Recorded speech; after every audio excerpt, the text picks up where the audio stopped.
5 birds sitting on a fence, and 3 of them decide to fly away. How many birds are left on the fence? 2 birds. I got 2. I'm going with 2. I got 5 over there. Why 5, Matt? There's 5 left, all right? Just because somebody makes a decision to do something or because a bird decides to fly away, it actually takes what in order for something to happen? It takes action, right?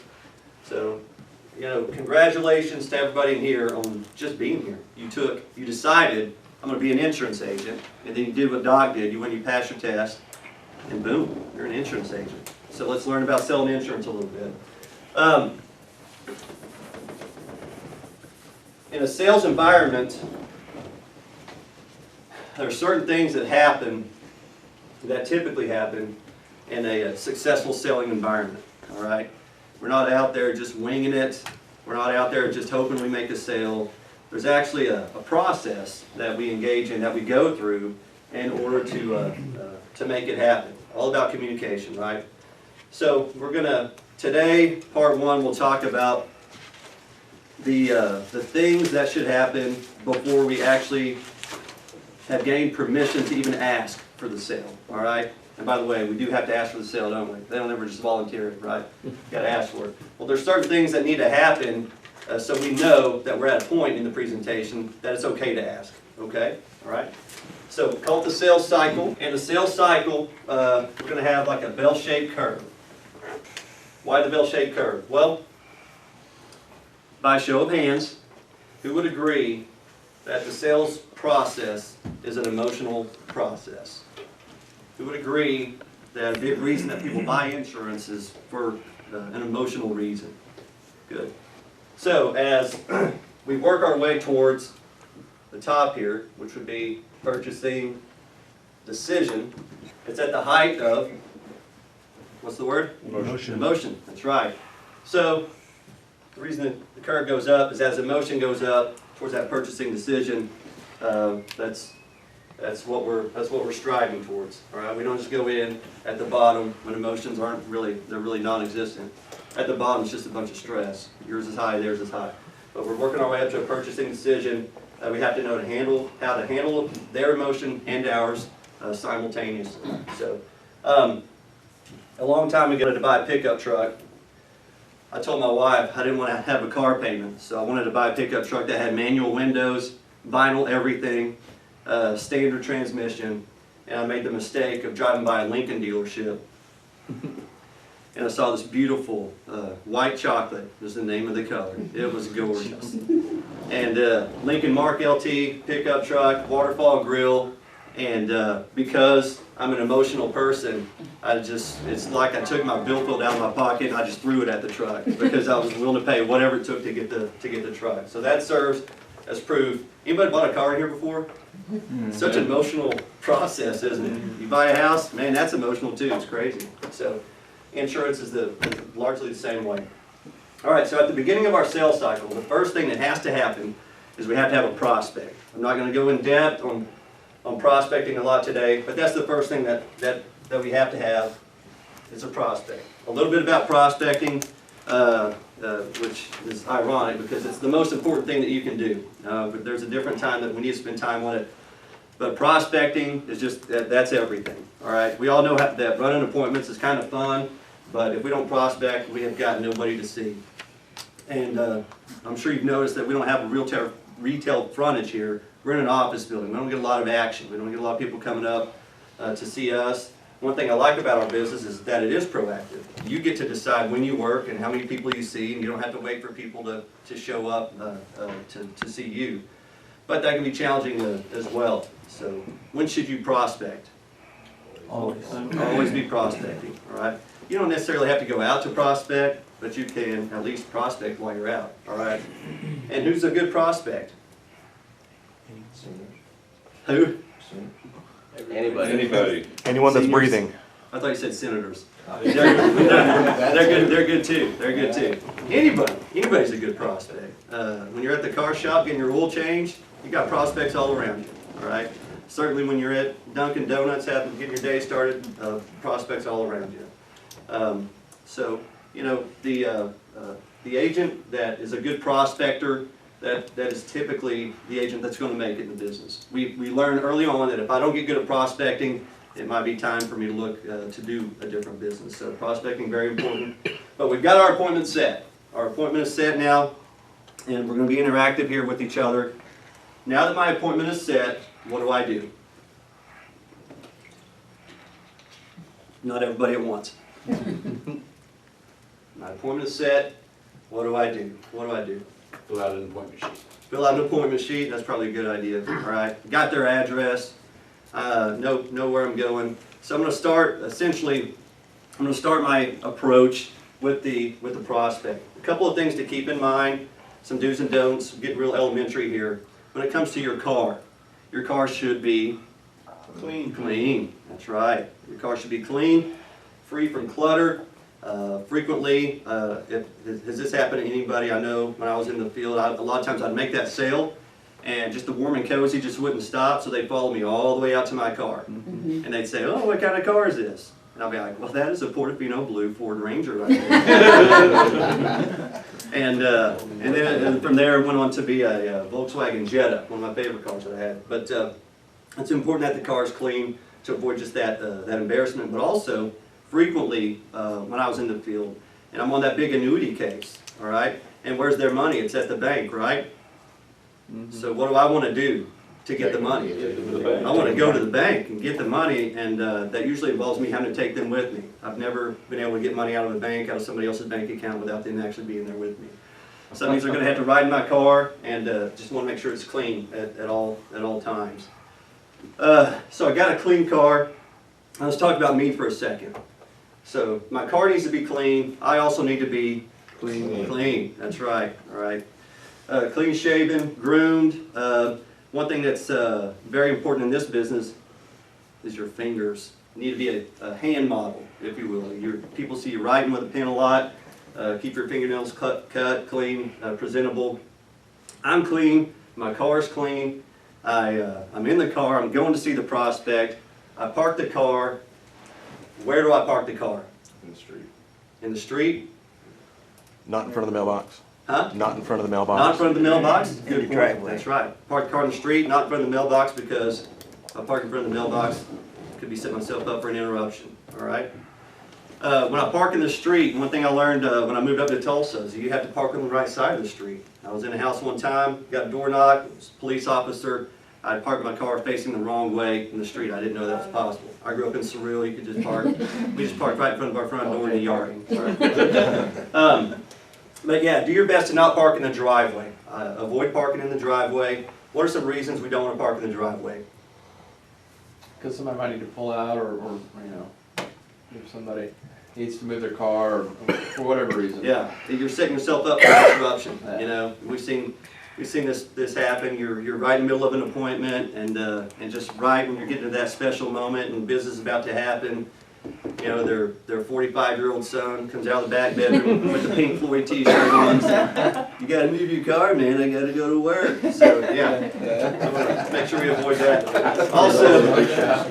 Also, we don't want to have an oil spill or anything like that, and any damage done to their driveway. I know we're in Oklahoma. Not everybody has a driveway. There's always going to be different issues, but park in a circumspect place. And now that I parked my car, now what do?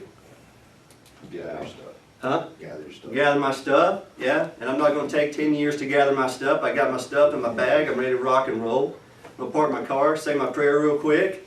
I'm grabbing my bag. I'm headed to the front door.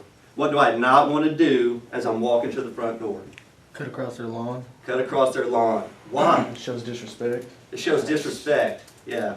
And I know, because I'm that psycho guy that if I see even my own children on my yard, I run out the front door and I pick them up and I throw them across the street. So it's also a guarantee that if you make it a practice of cutting across people's yards, you will find a landmine, i.e. they have a pet or somebody else has a pet and it'll end up on your shoe and then you take it into the house with you. That's never a good thing. So try not to walk on the yard. And now, oh my gosh, I've made it through. I'm up on the front porch. Now what do? No. I knock. How do I knock? Like with my foot? Yes. No. Tulsa PD, I'm coming in, yeah. Give it a nice friendly knock. If they've got a screen door, I recommend opening the screen door, knock, and then close it. And then I'm gonna take a step back. Okay, all right. Very good, very good. Don't want to be that guy that's got the screen door open, my bag, like as soon as they open the door, I'm just gonna sneak past them. You know, that's a little aggressive. Don't want to do that. So now I've knocked, and oh my gosh, they're coming to the door. What am I gonna say? What am I gonna do? I hear them coming. Now what? Hold your hand out. Hold my hand out, okay? Why would I hold my hand out? You introduce yourself. So I can introduce myself, and so they drag me in the house, right? So they'll drag me in the house. And so that introduction, man, there's I think 4 magic words when you introduce yourself. What are those 4 magic words? Anybody know? First one is may. I. Very good, Hank. Come in. May I come in? Those are magic words. Please write them down and implement them. All right, please. Here's some don'ts. Here's what you don't want to do. You don't want to knock on their door and say, hey, Mrs. Jones, I've got a lead card. You sent this lead card into my office, so you have to let me in your house. All right, the lead card's not a ticket to get in the home, as you all know. Oftentimes you may experience resistance when you knock on that door. All right, so be prepared for it. Mrs. Jones, my name is Jamie Strong with Strong Family Financial. We had a 10 o'clock appointment today. May I come in? That's pretty simple, all right? Pretty simple. May I come in? I extend my hand. They shake it, i.e. they drag me in the house, and here we go. It's working. So I'm in the house. Now what do I do? I can't believe I made it in the house. You could compliment some of their decor. Compliment some of their decor. Okay. What if I don't like it? Just compliment it anyway. Compliment it anyway. Find something you like about it. Okay. All right. Gotta stay honest. Yeah. So why? So when we're in the house, we're looking to. Why would I compliment their decor? What am I looking to do? Create commonality. Create commonality. All right. And creating commonality does what? Build rapport. It builds rapport. Builds trust.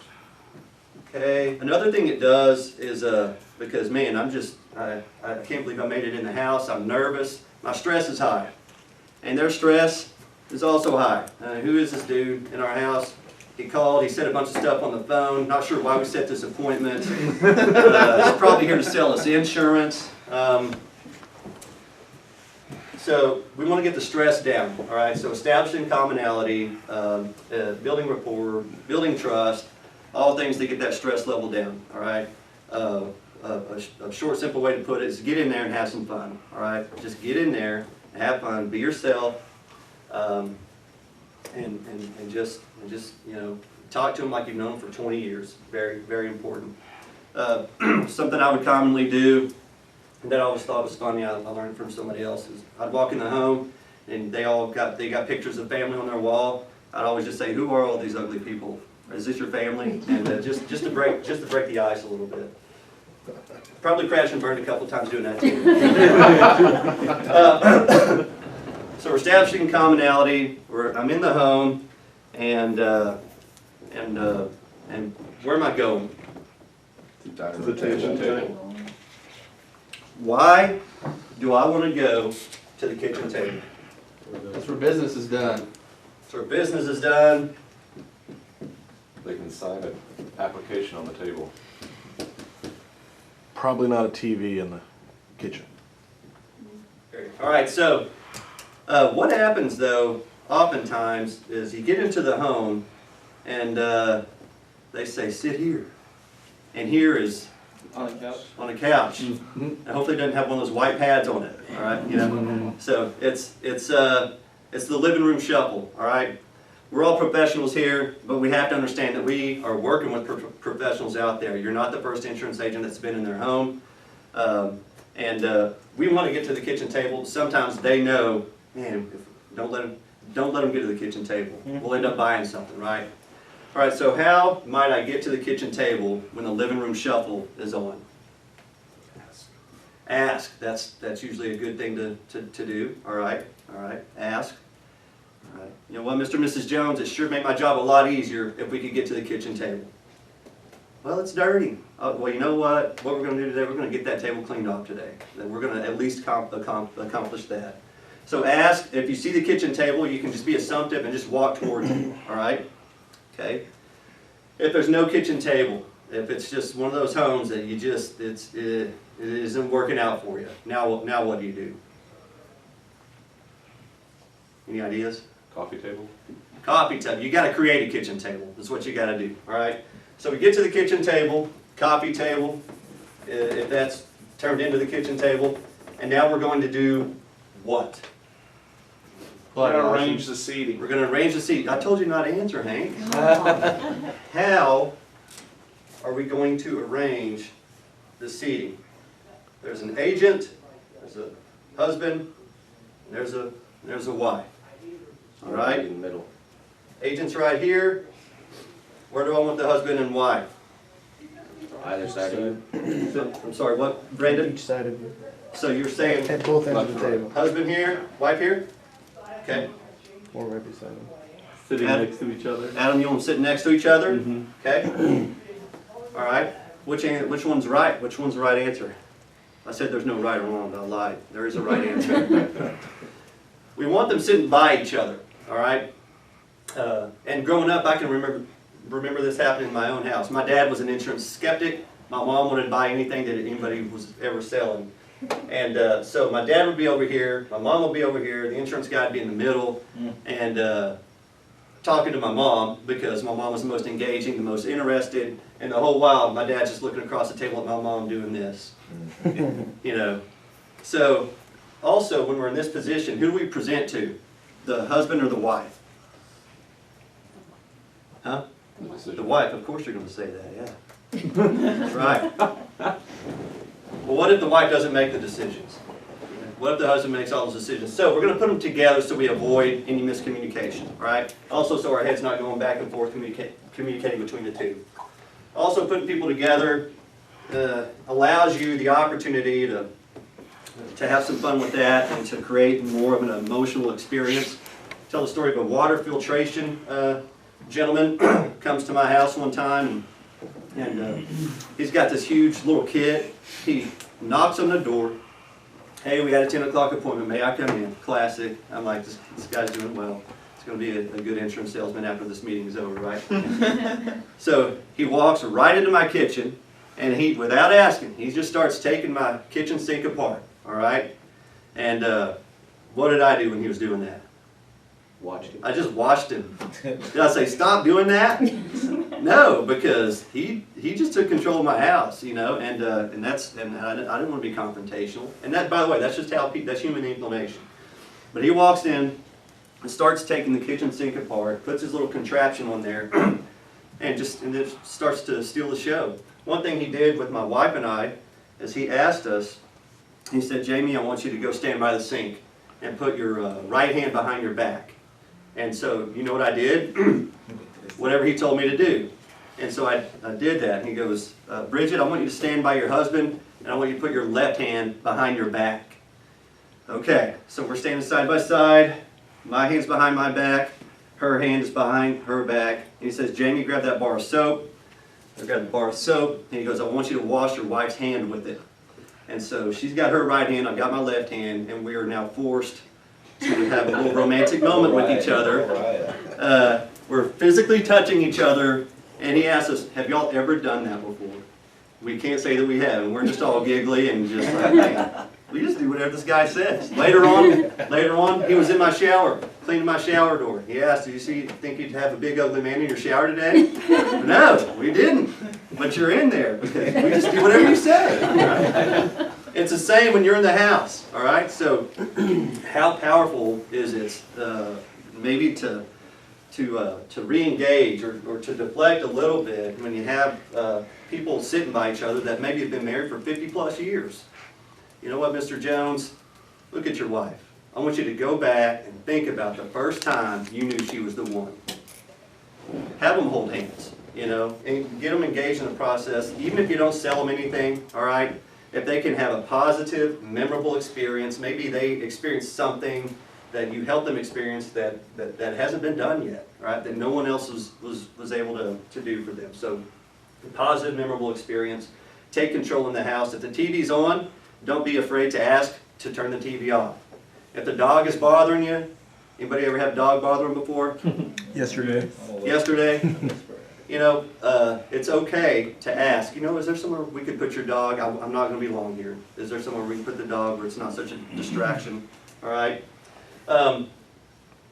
Your human inclination is going to be non-confrontational, and that goes both ways. So if you can just take control of the situation, they're probably not going to be confrontational. All right, and it's good.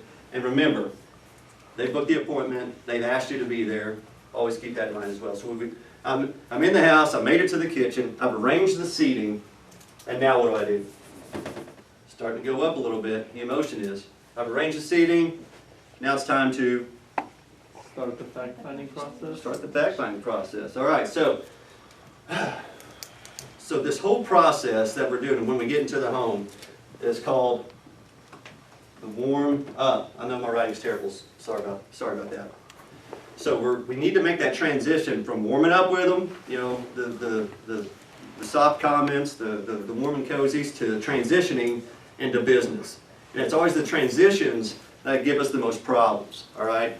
Now, we can't go into the home and just go right to the kitchen and start asking those fact-finding questions. I mean, I guess we can. It'd be a great way to have a short career in the business. So, as we're warming up, when do I know it's time to transition into business? Any ideas? Better way to put it is, how long should I take to warm up with somebody before I move into the fact-finder? How long should the warm-up take? 15 minutes? I got 15 minutes back How there. long does it take? I don't know. Sam's saying as long as it takes. 5 to 10. Sam is correct. All right, you can't have your timer on, and this, we all know this. We're on time for one appointment every day, and it's our first one, and we're late for all the rest of them because, you know, generally it's the warm up.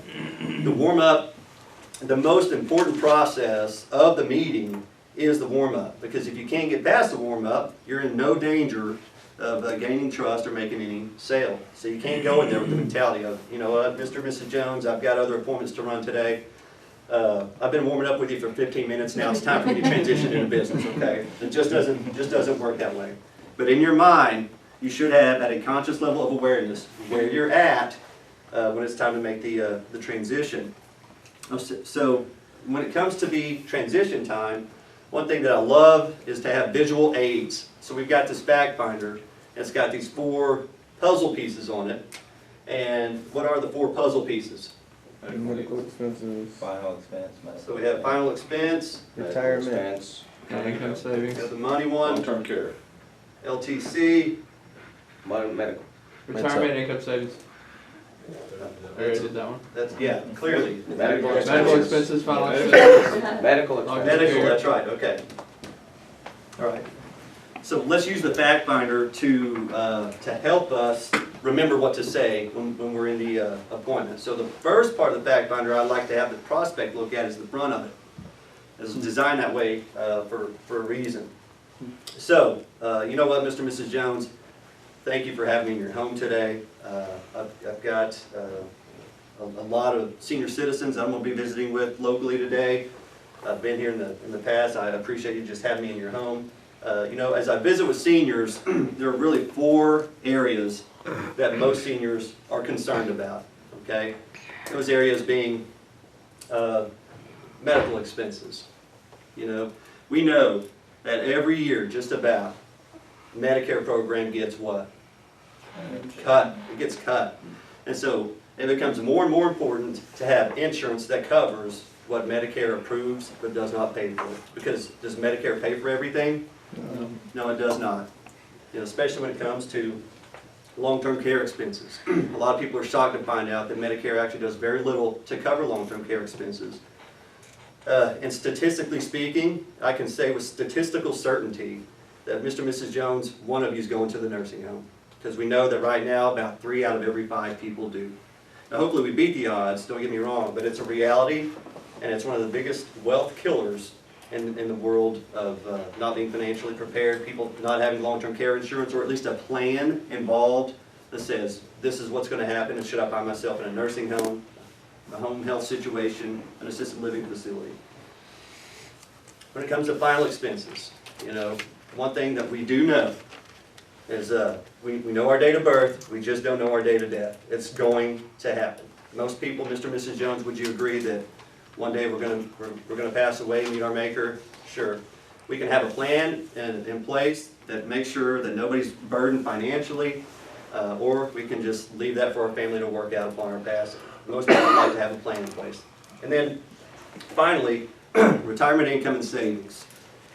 You know, wouldn't it be nice to spend your last dollar on your last day? There's going to be some planning involved in that. So, 4 areas: medical expense planning, long-term care expense planning, final expense planning, and retirement income and savings, making sure my money lasts as long as I do. Mr. and Mrs. Jones, what I'd like to do is ask you 21 pain-free questions. How many questions are there now on the fact finder? 22. See, this helps me know who's actually filling the fact finder out. However many questions, if there's 21 pain-free questions, 23. 23 pain-free questions that let me know how your situation is as it currently exists today with regard to each one of these 4 areas. And right here, one thing I do like to do as I'm opening the fact finder is I like to, Hank, what I like to do? As you're opening the fact finder? Yeah, I like to ask If you can take notes. permission. Very good, Scott. There's some parts of the sales presentation that we don't want to ask for permission on, you know. And then there's some parts that I kind of like it. When it comes to fact finding, Mr. and Mrs. Jones, would it be all right with you if I asked you 23 pain-free questions with regard to these 4 areas? They say yes. Why would I ask for permission? What's my strategy there? The more often they say yes, the more often they're gonna get towards the signing. I want to get them comfortable. I want to get them saying yes. And also, because I know some of the questions in the fact finder, especially when it comes to the money part, they may be a little uncomfortable about. But in the back of their mind, they gave me permission to ask the questions. Hopefully that I'll meet with less reluctance when it comes to something like that. All right? So I'm going to ask for permission. And man, so what happened there is I just made the transition. I made the transition from warm and fuzzy to now I'm opening up the fact finder and we're getting down to some business. All right? So I haven't been in the field in years. All right? So everything that I just said is pretty typical of what I would say in an appointment. That's how automatic it should be. And it's easier to stand up here and say it, I guess, than if I were brand new. I remember the first time I tried to give a presentation, the first time I tried to fill out a fact finder, it seemed easy watching somebody else do it, but yeah, I brutalized it pretty good. So it's important to rehearse, to understand that practice makes perfect, so be prepared. So we made the transition into the fact finder. Now what? How do I ask the questions in a fact finder? Any ideas? Words on a page. If you can read words on paper, you should be okay. All right. Let's not get too fancy. All right. But what type of questions are we really wanting to ask? Are we really wanting to ask at this point in the presentation? Open-ended? Definitely open-ended questions. Thought-provoking questions? Huh? Thought-provoking questions? Thought-provoking questions, open-ended questions. We don't want the fact finder to sound like an interrogation, all right? And we certainly don't want to alienate our client by just going off in tangents and things like that either. There's words on paper, and if you'll just read them, and then whatever words that they say, those are the ones that you write down. All right, it's real simple. Let's not overcomplicate it. All right, and there's a reason that the questions are the way that they are. All right, and what are some reasons it's important to fill out a fact finder in the first place? Get the correct information. What else? Have something to look back to. Have something to refer back to, because you won't remember, right? It seems like you're going to when you're there, but a week later when they call you up and you're like, Mrs. Jones, you, what town are you from again? You know, it's just, yeah. So we want to be able to retain for records. What else? Why else is it important to fill out a fact finder completely? Let you know which. Compliance. That's right. What else? Let you know which direction the appointment's gonna go. Yeah, we need to make our diagnosis, right? Yeah, so it kind of leads to what presentation you're gonna be doing. That's a presentation. What else? I'll fix it in editing. Thank you. What else?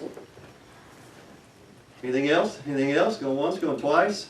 There's probably some other reasons out there. When it comes to compliance, I do want to mention this. When you go into a home, you fill out a fact finder, you have them sign the fact finder, sale or no sale. Let's say you go into a home and you strongly recommend that they purchase long-term care insurance, and they just don't want to do it, and they sign off that you've explained it to them, but they just don't want to do it.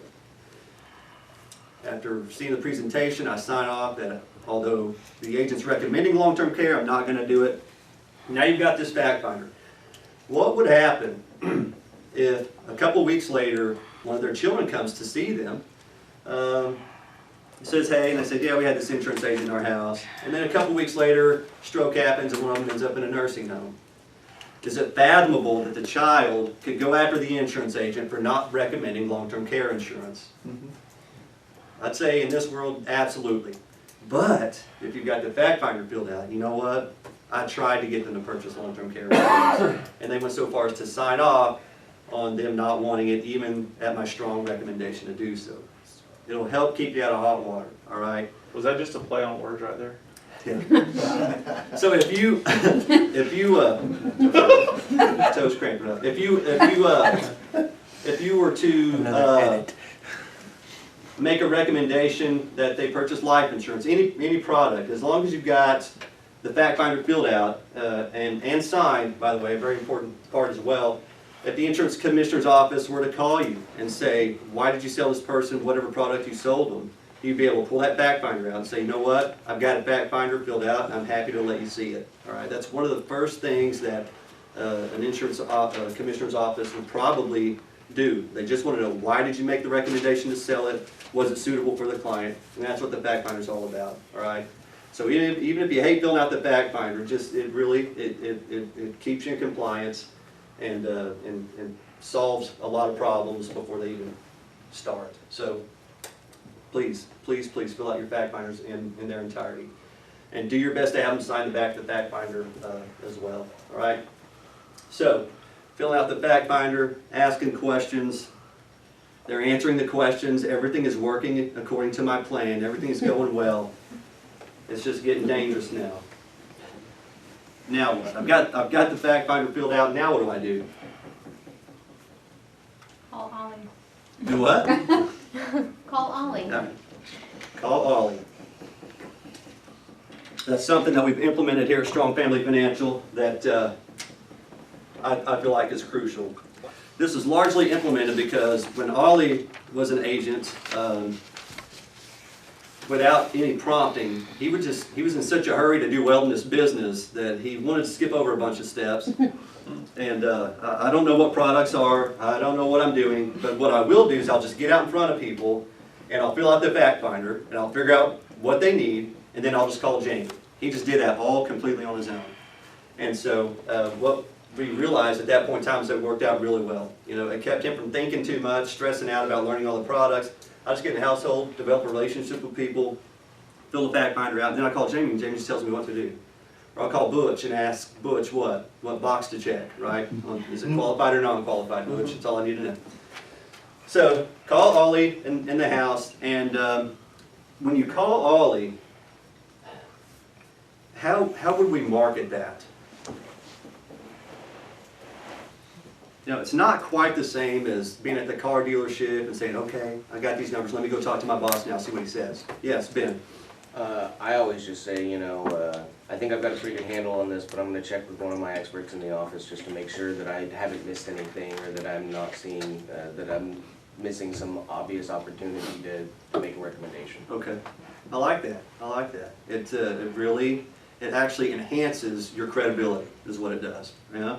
And how cool is it? You know, another thing to market. You know, we're a small company, But just the other day, a client was really impressed when I answered my cell phone. You know, I think the perception might be that we're a much larger company than what we are. I mean, I guess we're a decent sized company, but when people know that they are so important that an owner of the company is willing to get on the phone, that emotionally is such a positive for them. So you know what, Mr. and Mrs. Jones, I appreciate you answering those questions. One thing that I like to prove to you, and one thing I like to do in all my households, is take the extra measure, the extra step of actually getting an owner of the company on the phone right here with us today. And then you call Ollie, you tell Ollie how they answer the fact finder, and then listen to the recommendations that he has to offer. All right. When I call Ollie, should I A, call him on speakerphone, or B, not ever call him on speakerphone? I can put him on speakerphone, but I have to say, Ollie, I'm getting ready to put you on speakerphone. Right? So I call Ollie. Ollie makes a recommendation, and it's always the same. Sell them everything 2 times over. Got it. All right. I get off the phone with Ollie. Now what do? Wendy? Pull out now. Huh? Where'd that go? I Wendy? don't know what he said. Pull out an app. Pull out an app. Okay. Pull out an app. Probably need to make the transition first. All right. Let them know what your recommendation was. Let them know and what your boss recommended as well. Okay. You know what, Mr. and Mrs. Jones? Just as I suspected, Ollie would say, this is the direction I feel like we need to go here. You know, another effective way of doing it. Once that fact finder's filled out, closing it, putting it right back in front of them with our 4 areas. And so, again, we have medical, LTC, the money one, retirement income and savings, and final expense. Put it right back in front of them. Mr. and Mrs. Jones, thanks for answering those questions. Of these 4 areas that we talked about just before we started filling out the fact finder, of these 4 areas, which one do you feel like is your biggest area of vulnerability? And then what if they say, well, we've got a Medicare supplement, got a long-term care policy, we're good on money, we haven't taken care of our final expenses yet. All right? So at that point in time, what do I present to them? I'd ask them what their goal, what they want out of their life and their final expenses. Okay. What your goal with it. Okay. How would they like to be buried, I guess? Okay. All right. In other words. Like In other words. Bobby Knight, like he wants to be buried face down, Yeah. so the world. Okay. Like be cremated or. You Well, know, we've already covered that. the point that I want to make, is whatever they say is their right. All right. So oftentimes you may know in your mind, you know what, they think they have long-term care coverage, but they really don't. So I'm going to sell long-term care, but whatever their biggest area of vulnerability they feel like is, that's the area that we're going to attack first. Okay. So if they say final expenses, it's final expenses. All right. And I'm totally open for package selling. There's no doubt about that. But just let's always listen to the client and let them lead the way. Oftentimes, and what's the rule? He who speaks most loses, right? So we got to keep them engaged, keep them talking.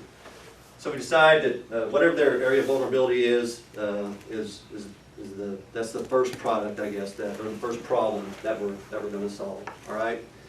And so now we got another wonderful transition. Now we're going to move from the fact finder to what? Needs-based presentation. A needs-based presentation. Keyword being needs. All right, a needs-based presentation. All right. Now what's great is we've got this fact finder filled out, right? It's got all these questions that we asked that we can refer back to. You know what I'm saying? Earlier, Mr. and Mrs. Jones, you had mentioned that you in no way, shape, or form want to be any kind of emotional or financial burden on your children should you need long-term care or upon your passing, whatever the case may be. It's good to bring those questions back up in the sales process. Needs-based presentation. So a good example of that is going to be, we'll use I guess we'll We use a car, okay? So cars have airbags in them, right?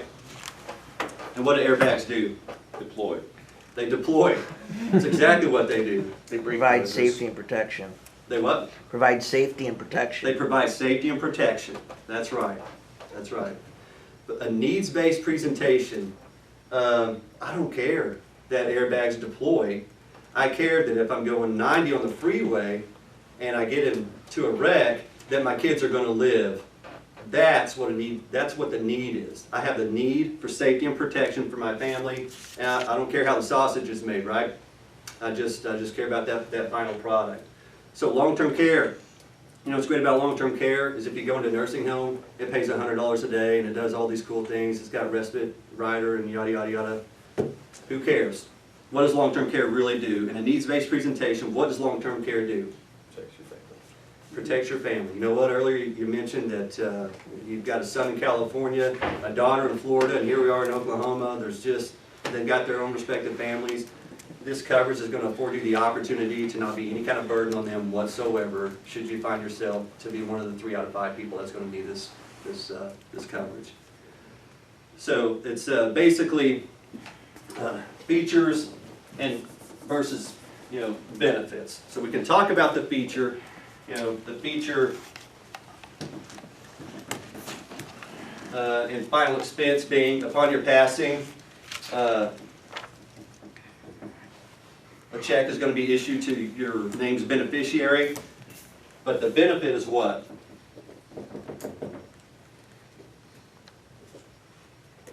Money.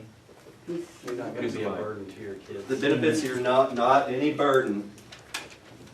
No burden on family. Very important, right?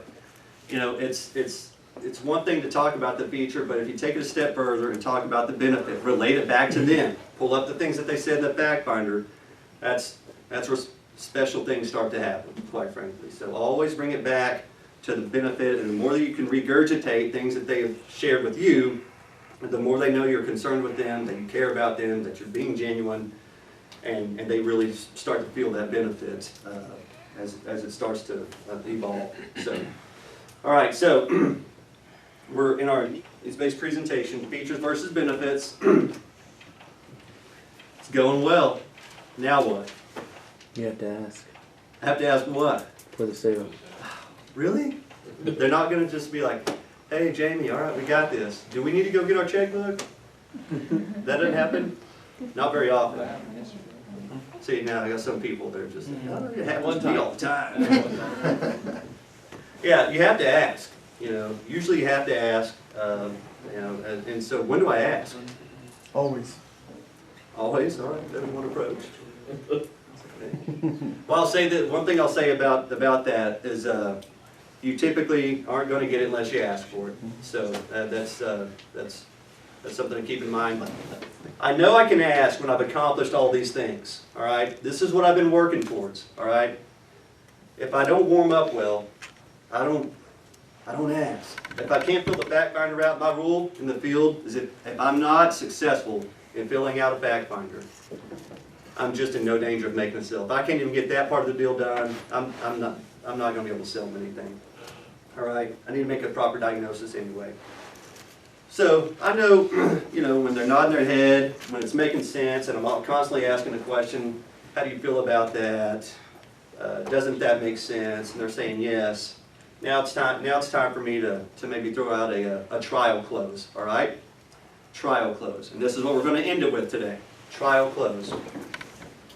Good trial closing question. Mr. and Mrs. Jones, aside from the cost, can you see any reason why you would not want this coverage for you and your family today? Because another way to put that is if I were giving this away for free, would you accept it as a gift from me today? Can you think of any reason why you would not want it for you and your family? What kind of question is that? A yes question. It's starting to narrow things down a little bit, isn't it? Yeah. Right? So very important, the wording of that. Aside from the cost, can you see any reason why you would not want this coverage for you and your family today? All right? And then what are they going to do from there? decision? They're gonna probably throw an objection out there, which I will handle. Or they may just say, you know what? How much does it cost? Jamie, how much does it cost? You know what, I'm glad you asked. And then I'm gonna give them a few different options, right? And then we'll take it from there, all right? So, and that's coming up in part two. Part two of the training, we'll do some closing cycle stuff along with the rest of the sales cycle. The main point of today is accomplishing these certain things at a conscious level of awareness. When you're in the home, it's important to have this visual in your mind. That way you know where you're at. You know if you can ask or not. Now what happens if I throw a trial question out there and they're closed off and it's just not going anywhere? It means I need to go backwards and figure out where I went wrong, down here, re-communicate, re-warm up with them, whatever it takes. That's why it's so important to just take as much time necessary to warm up. You really can't overdo it when it comes to the warm up, all right? Questions, comments, concerns? Pretty simple, makes sense, good stuff. So I guess this concludes video 1. Beautiful. And next week will be video 2. Appreciate everybody. Great, Thank you, Jimmy. That's good. Thank you.